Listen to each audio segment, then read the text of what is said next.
Well, good morning. My name is Debbie Senatiempo.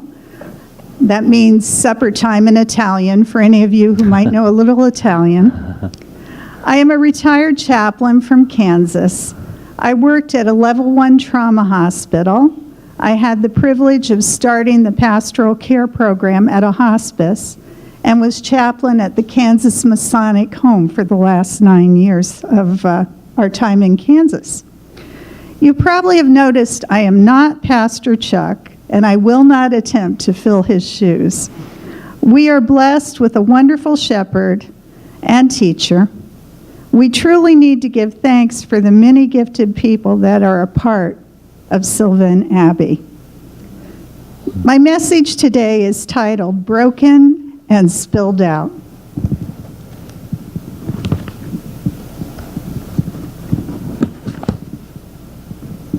And stuck, I think. During the course of my message, I will be using a number of excerpts from Peter Marshall's book, The First Easter, and adding a bit of my own commentary.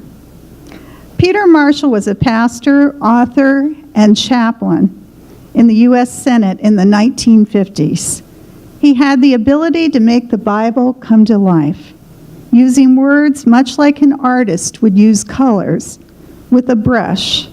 As I share, I ask you to ponder your place in the story. Today, I'm going to tell the story, and I want you to think about where you show up in that story. It was night outside in the streets of Jerusalem. Shadows fled before a full rising moon over the pinnacles of the temple. Time was ebbing towards its close and its beginning. The cleft that would for the rest of recorded history mark before it, before Christ and after Christ. A sinister silence beat in upon the heavy hearts of a group of 12 men gathered in the upper room. They knew that something dreadful was about to happen, and they were apprehensive. This was the last night of Jesus' life on earth.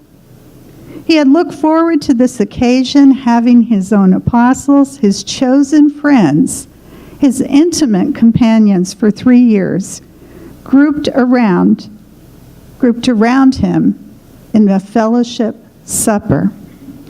Now I want you to picture yourself with your closest friends sitting there at the table. Do you see the intimacy in that moment? You need to remember Jesus was fully God and fully human. Can you imagine? He knew what was ahead of him. And here he was with his close friends, sitting down for the Passover meal. He had himself made the arrangements for the supper. Look for a man carrying a pitcher of water, he had told the disciples. That in itself would have been an unusual thing, for it was the women who usually carried the water. The man would lead them to the upper room, perhaps in the home of John Mark's father, a guest room built on the flat roof of the house. Pillars supported a roof closed in with curtains, and the curtains billowed and swung in the cool evening breeze. A lamp hanging from the ceiling cast flickering light. The men were reclining on couches around a low U-shaped table. At the master's left was Simon Peter, at the right, John. A quiet voice spoke. With desire, I have desired to eat this Passover with you before I suffer. Bronzed hands took a loaf of bread, and they gave thanks for it, broke it. This is my body, which is given for you. This do in remembrance of me. Now, the Last Supper was to institute a memorial, the loving desire to be remembered. So we do this to remember him until he returns again. I want to pause the story here to tell you about a time in my life that brought home how truly holy and intimate communion is for us. My dad was dying. It had been a difficult day. I was taking care of his needs. I had just returned with him from the hospital. I had asked the hospice, knowing my parents wanted to be together, if we could just bring him home. And along with that, I was working and taking care of my household and children. I was already beginning to grieve what I knew would soon be a time for my father to head home to God. I was in charge of an activity at our church that night that we titled Win Night, a night of worship and intercession. As part of the evening, I was setting up a table to gather around and receive communion. Now, I was late, and as I was getting into the church, I rushed in and I had a bag full of a couple of bottles of juice and bread, and the bag broke. And back then they had glass bottles. I'll date myself a little.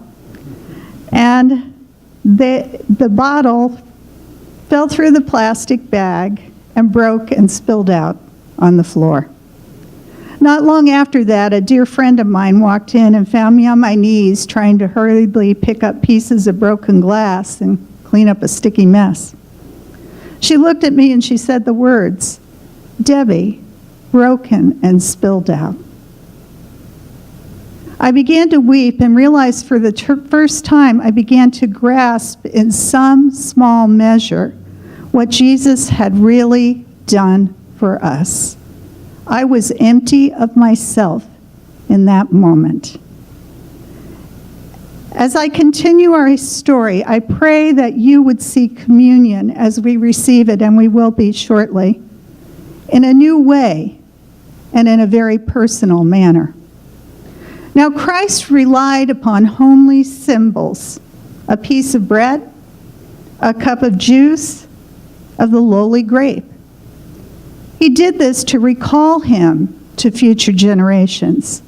He knew that we would be in constant danger of forgetting him. Therefore, he enlisted sense on the side of faith and trusted to these simple, everyday memorials for recalling to our treacherous memories of his undying love. This is the blood of the New Testament, a new agreement which is shed for many for the remission of sins. Drink you all of it. But I say to you, I will not drink of this fruit of the vine until the day when I drink it new with you in my Father's kingdom. Strange words with which to institute a sacrament. Now, what did he mean? The words that fell from his lips that night are standing evidence of Christ's own estimate as to where the center of his work lies. We are to remember his death.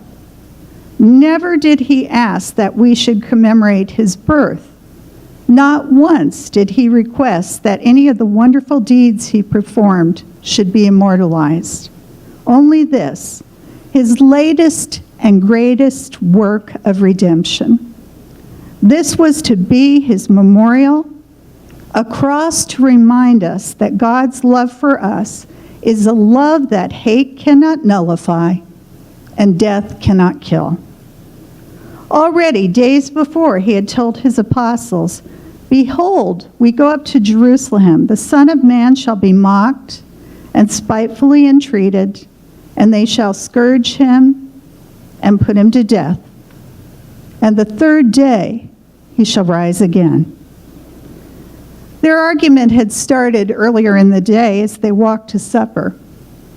Because there were no servants to bathe their feet, and because they had been arguing about who was to be chief among them, nobody had made the gesture of ceremonial washing.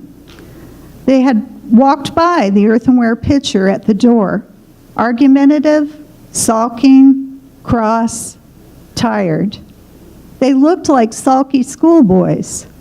Now during the supper, Jesus rose, took off his outer garment, he took the towel, and he girded himself, poured water into the basin, and began to do the menial thing that not one of them would do.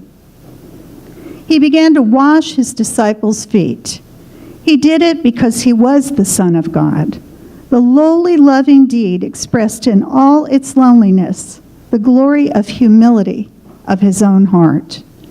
Did the Apostle John tell us this that we might understand that these were no plaster saints? These were ordinary men, quite like you and me, subject to nerves and temper, to pettiness and self-centeredness. All of us come to that table with broken pieces. The glory of Christ's life on earth was not the supernatural, no, but rather the simple fact that he loved us, that he loved unlovely men and women with a love that goes on loving, so nothing can defeat it, nothing can break it down. Having loved his own who were in the world, he loved them to the end. Then Christ took his place at the table. All eyes were upon him, and a look like shadows blotting out the sun crossed Jesus' face. Verily I say to you, that one of you will betray me. Peter blurted out, Lord, surely it isn't I. And one by one, they all ask, Lord, is it I? He it is who I give bread. When I dipped it, Judas was second from the master on his right, with John between them. Jesus had known all along that Judas had been plotting. Judas had gone to the chief priests some days before and had offered to help them arrest him. Christ took a piece of bread, dipping it in a bowl, he handed it to Judas. And slowly Judas rose to his feet. He strode towards the stairway, then pausing with one hand on the heavy curtains, he turned to face Christ. Watch him. In the bitter hours that lie immediately ahead, time after time taking the initiative in deciding his own fate. Christ had begun his ministry by telling the disciples that the Son of Man must suffer many things. Must. There was no other way. Here was something new. Here was one facing death, not afraid, but confident. Already triumphant. Already speaking about seeing his friends again. Why? Because he alone knew the Father's eternal purpose for what it was. The determination once and for all to destroy the power of death. Within a matter of hours, Christ himself was to become the instrument by which for all time the Father would make death not a wall, but a door. Do you see it? Do you see the look on Jesus' face, the love for you and me? I simply ask you to contemplate the story as we continue our service. Be mindful of what Christ did for you as we take communion together in a few minutes. Death, you are a defeated foe. May each of you walk through the door of life eternal. May you know true intimacy with Jesus today as you gather for supper with him, the one who loves you so. We have in this congregation, we have many people who are a John, are a Paul, are a Mary. And today, when you come forward for communion, I pray that you will come forward and lay your burdens here at the altar and at the table, and join with the one who dearly loves you.